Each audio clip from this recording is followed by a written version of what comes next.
Okay, so now we're going to move on into the cavitation device. This is our cavitation head. We're going to click the cavitation button and we're going to go down to 10 minutes and we're going to go up to 7 for the first time client.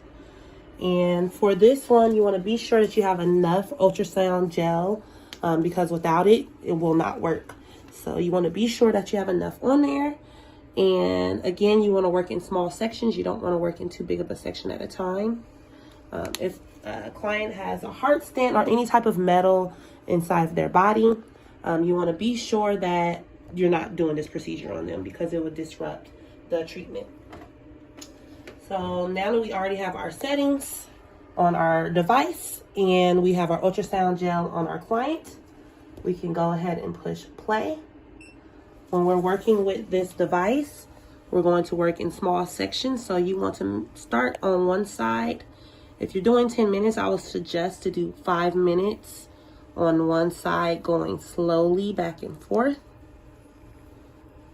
Just working with one section at a time.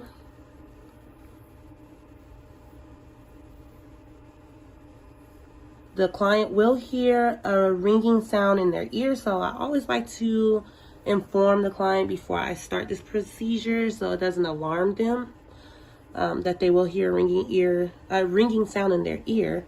That is the radio frequency sound waves.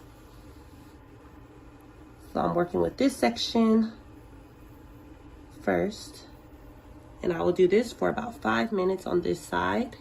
And then you can move over to this side after another 5 minutes. It's really up to how you want to do it, but just make sure you're working in small sections at a time.